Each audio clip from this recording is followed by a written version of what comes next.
Good evening, wanderers of the weird. I am the Necro Historian, and this is my assistant, Tut-Tut the Tiny Terror. Buenas noches, senor. Hey, where is my Nacho Grande? It was here just a minute ago.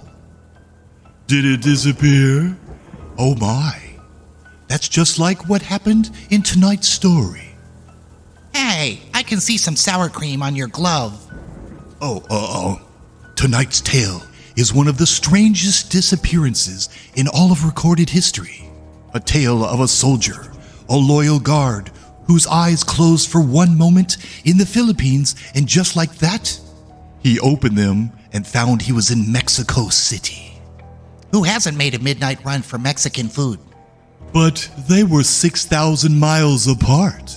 Whoa, that is a long drive through. Did he at least get frequent flyer miles? No, but he did get a headache. He claimed he was feeling dizzy. He leaned back against a wall, and then the world simply changed around him. Oh, sure, that happened to my cousin too. Although it turned out he had just wandered into the wrong tomb. Very embarrassing. Lots of snakes. This was no wrong turn, Tut-Tut. Witnesses in 2 different countries swore they saw the same man on the same day. He described events in the Philippines that no one in Mexico could have possibly known yet.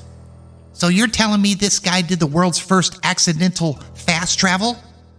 Exactly. Except he didn't choose the destination.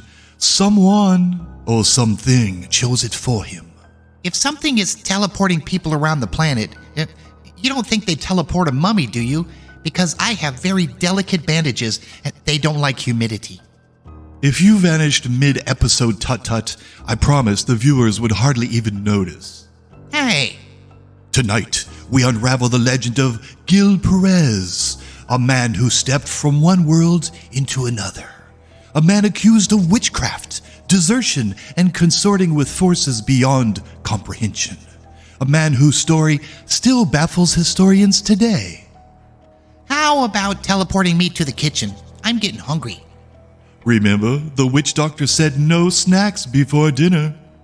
Now prepare yourselves, for tonight's tale is called The Devil's Leap. How about I leap up and go to the kitchen and get a snack? Okay, fine. After I ring the bell. Yippee!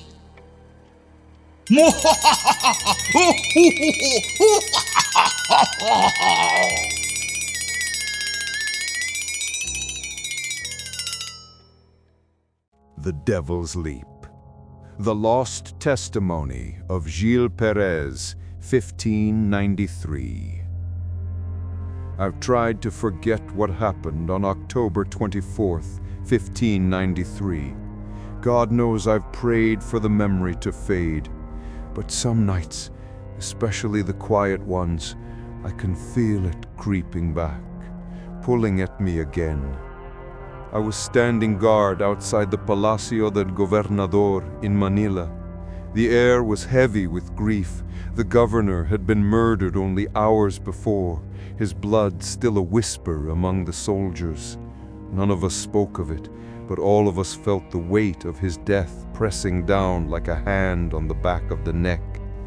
I hadn't slept. My head pounded.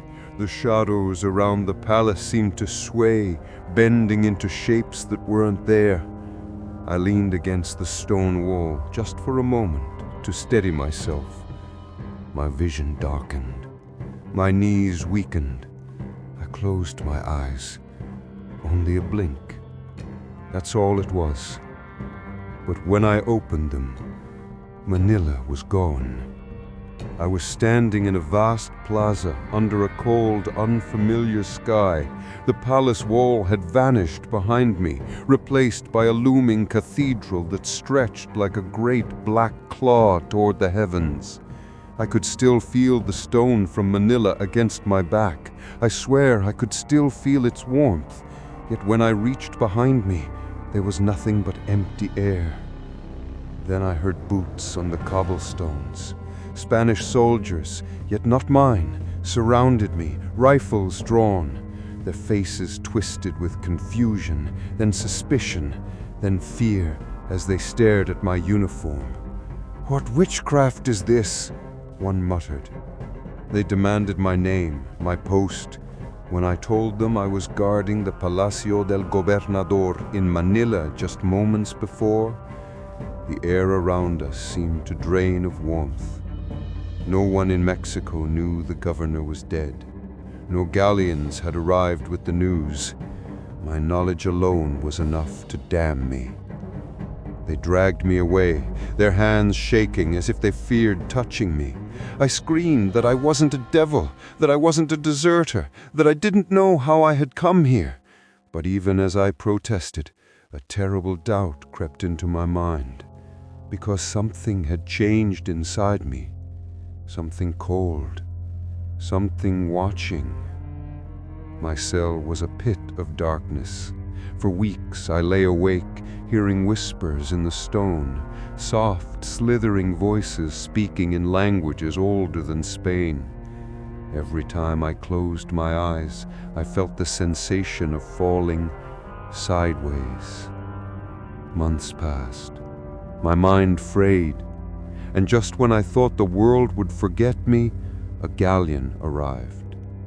The officials came to my cell, pale and trembling.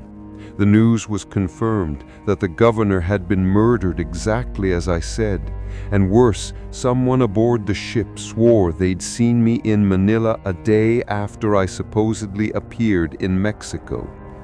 They released me with shaking hands, refusing to meet my eyes. I returned to the Philippines, to my post, to my old life. But nothing was the same. Walls no longer feel solid behind me. Shadows seem to twitch at the corner of my eye. Sometimes at night, when I drift toward sleep, I feel the same pull I felt that night. A gentle pull at first, then stronger, as if something is reaching across oceans and darkness to take me back, or take me somewhere worse. If I disappear again, don't come looking. Some places are not meant for men, and I fear one of them has already marked me as its own.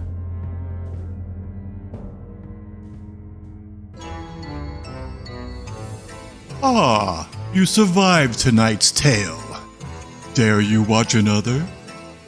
Like and subscribe, or I will haunt you.